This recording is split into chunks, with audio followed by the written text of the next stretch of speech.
Welcome to the Digital Marketing Insights podcast, brought to you by Brightside Digital.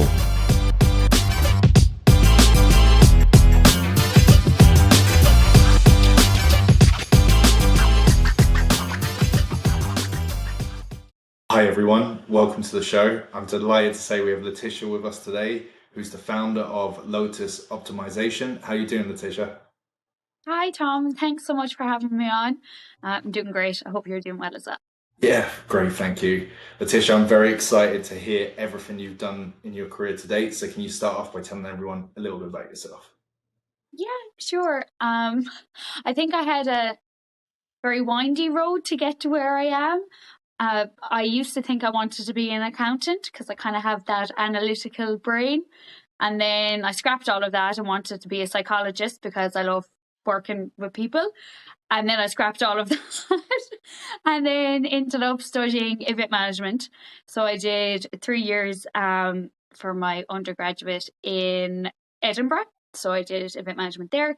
And then I went on to do my master's there as well. So it was very lucky. I was in the top percentile of my course. So I went straight into my master's after doing just 3 years of my undergrad degree. So it was a bit of a jump to go from one to the next. But it was took a year off being in college, which in hindsight isn't great because that was a great time in life. But and then I went on to work in an events management company in Ireland for a little bit, and I kind of fell more into the marketing role while I was there. I definitely feel like I have that creative and analytical mixed together, so it kind of just worked out in the marketing space. And then I moved to Dubai, so I spent 4 years there. My first year I worked in marketing manager in real estate, and then I moved on to actually work for the Irish Embassy in the UAE. So I was the cultural and liaison officer there, doing all the communications and some cultural events as well. But it was during COVID, so not much was happening in the event space except for digital stuff. So yeah, a lot of communications, and that's where I really fell into like the power of search engine optimization. That's where I really saw how powerful it can be, and I kind of just took it from there. Then just studied up more on that area and set up my own business to help other businesses. Love it. And yeah, so you've already highlighted your main area of SEO. For anyone listening who might not be familiar, I'm sure most people are, but can you just give a quick breakdown of what that means, what that is? Yeah, so the best way that I describe it is how somebody finds you on the internet. So you have a website, but if you don't have it optimized for search engines, SEO, then no one's going to be able to find you. There's a shocking statistic that over 90% of websites are never found through Google search because they're not optimized. And I think a lot of people aren't aware that just because you have a lovely, pretty website, it's not doing anything for you unless you have it ready to be found by search engines, which is where the SEO part comes in. Another kind of way that I describe it to people who really don't understand it is like if you search on Google, it's like a book. So you have the title of the book and then you have the description at the back. That's what you're telling Google. You're telling them all about your book, what it is and what it's all about. And that's encouraging people to buy it, to read it, to learn more. But if you just throw it up on the internet and hope that people just stumble across it and try to learn more, the likelihood is they're not going to buy from you. So that's, Love yeah, it. my weird analogy there. No, brilliant breakdown. And obviously, there's three main areas of SEO: the on-page, off-page, and technical. Is there any one of those three that you really focus on? Like, if you were taking up a client now, is there one that you excel I at? would, yeah, the part I focus on the most, I would say, is the on page. So all of the title tags, meta descriptions, but I do go into like keyword density. So what's actually written on the website as well. So making sure that the copy on the website is really helping with the search results. And I suppose technical SEO always comes into play as well, just with the user experience makes such a difference. So adding navigation tools like menus to your website, which sounds so simple, but a lot of people overlook it. It just makes that experience so much easier. It helps people find what they're actually looking for, and they're more likely to convert. And it's a big part of search engine optimization as well, because it helps to Google to be able to search your website in an easier manner, which means it's more likely to share your results. Love it. And like, is there any area you're seeing popping up more regularly now? Because my experience in Search Console stuff, I see videos getting its whole new area, and they want you to put schema in and tag videos a lot better and things like that. Is there any areas like that that you're thinking you could optimize more with your content at the moment? Is schema like one of the factors you're using to help? To be honest, with a lot of the companies I'm working with, I'm not even going that far yet, because a lot of them don't even know that they need SEO. So I'm trying to keep it really simple for the people who really, like, I've gone into so many companies that have had website for 2 years and there isn't one bit of search engine optimization on their website, and they don't even know what it is to know that they haven't had it, so they couldn't understand why their website wasn't working for them. So I'm trying to pare it back, because I am working with a lot of small businesses where it's completely new. I think that's who I'm trying to work with the most, not the people who probably already have a lot going on. That even things like basic blogs, if I can get them to do those once a month and they're optimized with their keywords that they need, then I think we don't need to be going into video schemas and everything just yet. Yeah, just start getting it going, I think. Yeah. Brilliant. And what can you give me an example of a campaign that you feel you've made really successful, some of your work that you're really proud of? Yeah, so I was working with an e-commerce platform or store owners recently, and again, their SEO was not optimized. Let's just put it that way. It was quite limited in what they had done, and they are fairly new as well. So that's just part of the learning experience. But after, I think it was 30 days, they had over 900% growth in organic traffic to their website, which is massive.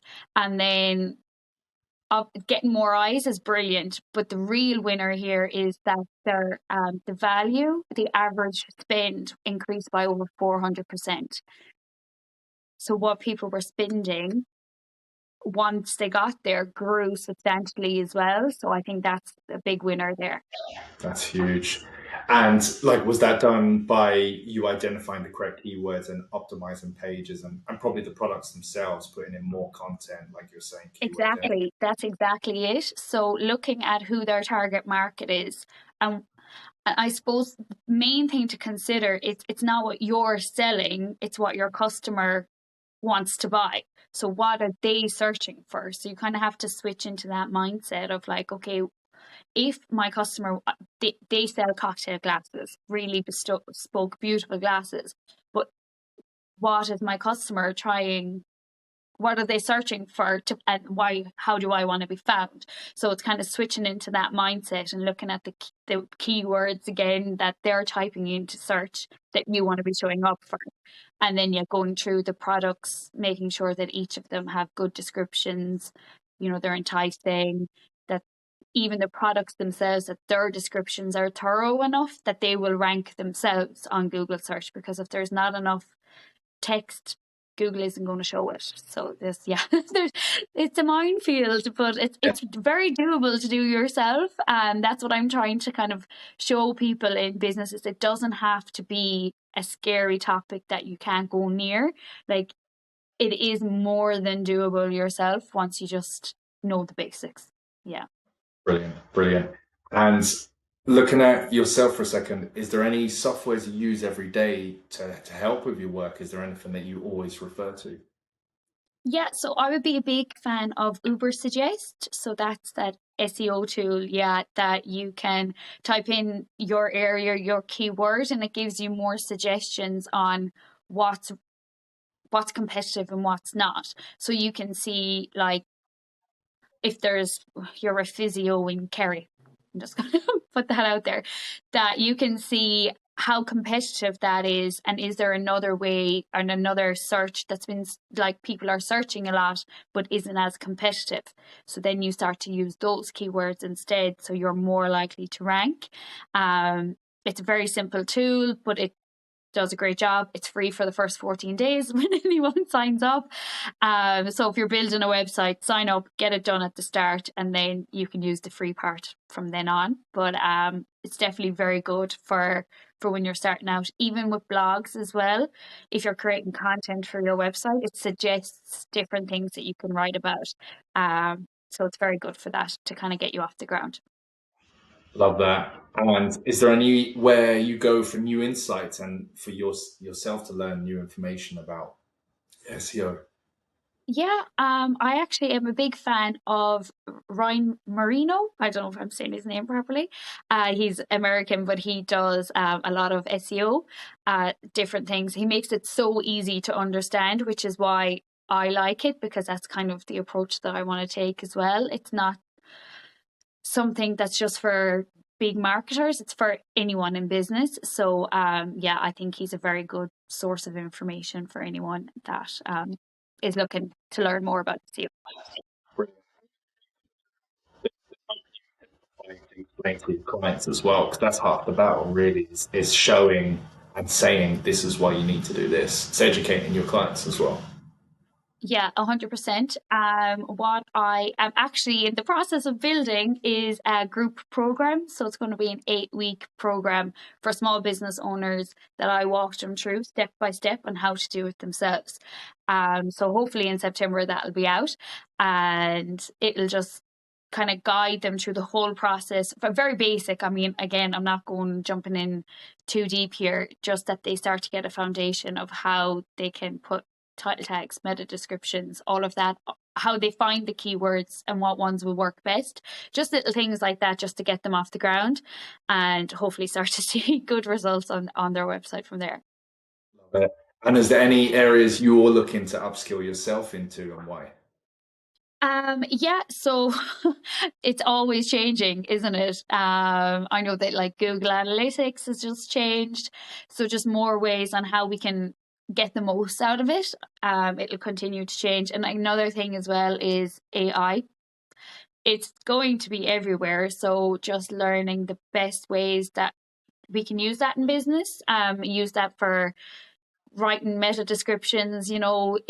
It's a tool that we can use, but just how to get the most out of it. I suppose I just want to learn more in that aspect. For SEO, someone on the show recommended Phrase at one point, and I was blown away by how good it was for checking keyword density and optimizing pages. So that's definitely an AI tool I'd recommend on the show. But there's, like, the digital industry as a whole, is there anything that you are seeing coming up that you want to mention on the podcast? Do you think this is going to change, or any recommendations out there? This might be a controversial one, so I'm going to actually throw it back, that people are so focused on social media, and at the moment, like, especially people new to business or smaller businesses, they think that they need to be sinking all of their time and marketing efforts solely into social media, and they're forgetting about the old school, the more traditional digital marketing tools like their website, like email marketing. Like, email marketing is massively rewarding if you do it right. And writing like content on your website, like blogs, they generate traffic in the future. They're more longer term than a post on social media that might get you a few likes over the next couple of days and then it's in the abyss. So I think I do see that it will start to go back, that hopefully, at least for the sake of everyone in business, that all of this time and effort that's been pumped into trying to create new content every single day for social media, it's exhausting. So hopefully the other tools that are out there that are better at generating revenue will start to kind of come back. Really agree. Yeah, and you're right. The blog posting, especially in Ireland, Irish traffic is so easy to optimize for from an SEO point of view, to drive traffic. We're not in competitive markets like in the US and the UK, where there's a lot more competition out there for those, a lot of those Exactly. like high value keywords. So Exactly. definitely take That's like heart in I that. was like we were talking just beforehand about I just got a new puppy. The amount of blogs I've read about how to train a dog is actually ridiculous, and it's all blogs. I'm not looking on social media. I'm reading content, like proper content, and people kind of overlook that. Like when you search for something on the internet, the likelihood is it's a blog post that's giving you the information that you want. So if you're in business and you're not you have that knowledge, but if you're not putting it on a blog, then no one knows that you have that knowledge. You're not going to be found for that. So that's, yeah, an Yeah, old school way that still works wonders. Yeah. completely agree. And like what I would recommend would then, like personally with my work, when that happens, if you do have a really successful blog piece and stuff and you're driving traffic, they're the ones you then decide to do video content on a YouTube channel kind of thing, because Exactly. there is search then and video, and then you're given both options. You put in your video, and that's the next level up. So yeah, I'm Yeah. all Oh, for that. 100% agree that if you have the content to write a blog, you can also make a video about it. And I think I'm more of a reader. I prefer to read stuff, but there's a lot of people who prefer to watch stuff. So if you can have the exact same thing in both places, and you're covering both types of engagement. Yeah. Completely agree.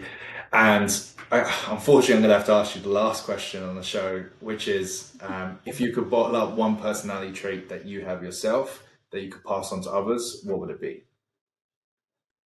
Yeah, I knew you were going to ask me this, so I've been trying to think about it. My husband always tells me that I'm too kind, but I don't think that that's a thing. I definitely think that people can be kinder in this world, and I think if that was one message that I can get out, especially in the age of the internet and keyboard warriors and people saying things because there's no repercussions, but there is for the person who's reading the comments. So I would just say, just be kind to everyone, and that's what I'd share. Just bottle that up and pass that around. Yeah. What a lovely answer as well. Yeah. If anyone wants to reach out to you, how can they find you? Yeah, so I'm on almost all of the social media channels, and at Lotus Optimisation, and my website as well is lotusoptimisation.com. More than happy to help anyone who has any questions at all about how to optimize their website. Love it. Yeah, definitely check out Lotus Optimization. Thanks everyone for watching, listening, and thank you most importantly for being on the show. Thanks a million. It's been great.